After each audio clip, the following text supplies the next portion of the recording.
October 4th, 1992. Amsterdam settles into a calm autumn evening. An El Al Boeing 747 freighter climbs away from Schiphol Airport. Then a violent bang tears through the sky. Two engines rip completely off the right wing. Fuel begins pouring from the aircraft. We have an engine fire The and fuel leak massive on jet engine 3. rolls Shut it sharply down. right. And inside the cockpit, Affirmative. the Shutting crew down doesn't engine yet 3. The understand alarms what won't has stop. actually happened. Because this isn't just an engine failure. The airplane itself is coming apart. Within minutes, one of the world's largest aircraft will become uncontrollable over the middle of Amsterdam. This is the story of El Al Flight 1862. El Al Flight 1862 began in New York, headed for Tel Aviv with a scheduled stop in Amsterdam. The aircraft was a Boeing 747-200F cargo jet, first delivered in 1979. By 1992, it had logged thousands of cycles carrying freight across the world. After landing at Schiphol Airport that afternoon, the aircraft was refueled, reloaded, and prepared for departure to Israel. On board were three experienced crew members: captain, first officer, and flight engineer. Also riding aboard was a 23-year-old El Al employee returning home. At 6:21 p.m. local time, the Boeing 747 lifted off into clear evening skies. The weather was calm, visibility was good, nothing appeared unusual. But hidden deep inside the structure holding engine number 3 to the wing, metal fatigue had already begun its final countdown. Just minutes after takeoff, the aircraft climbs through approximately 6,500 feet. Then suddenly a loud explosion echoes through the cockpit.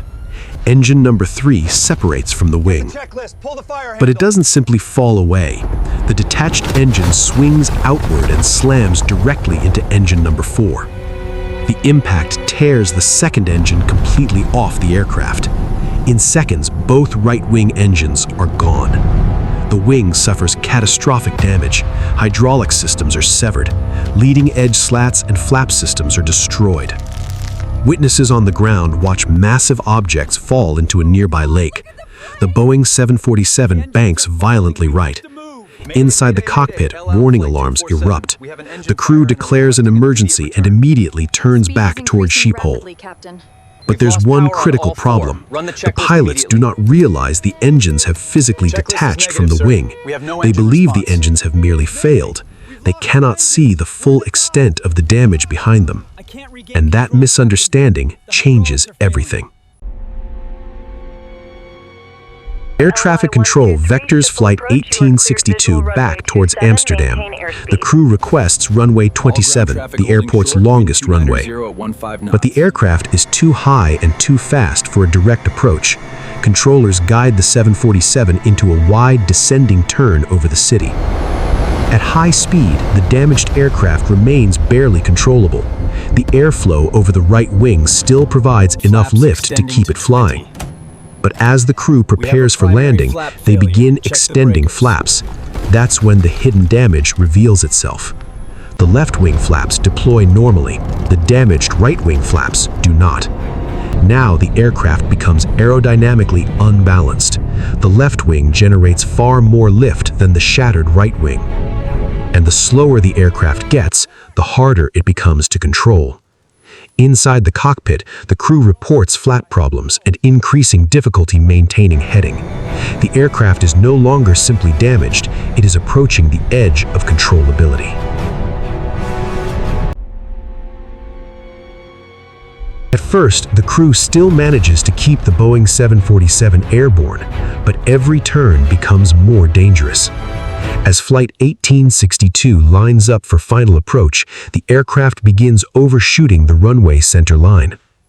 Air traffic control instructs another right turn, but turning right means banking towards the destroyed wing.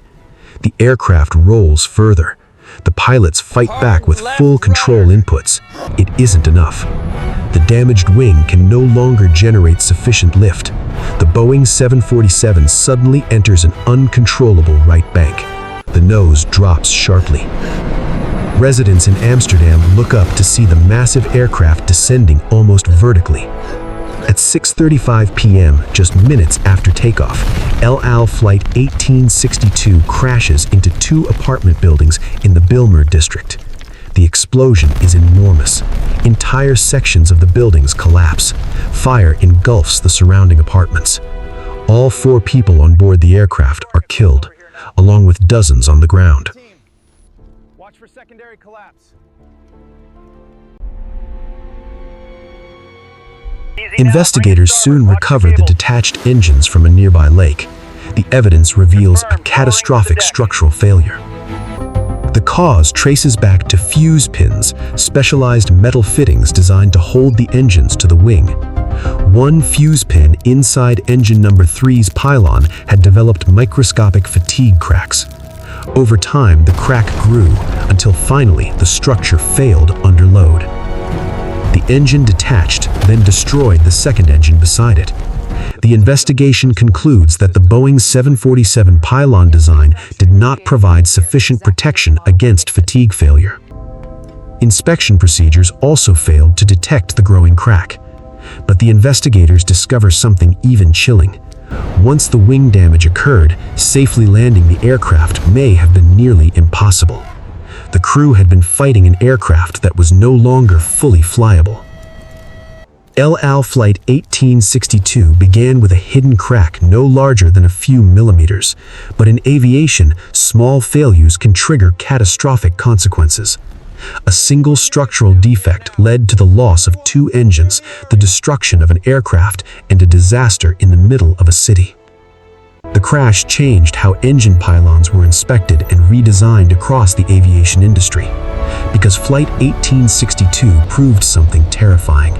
Sometimes an aircraft can continue flying long after it has already become impossible to save.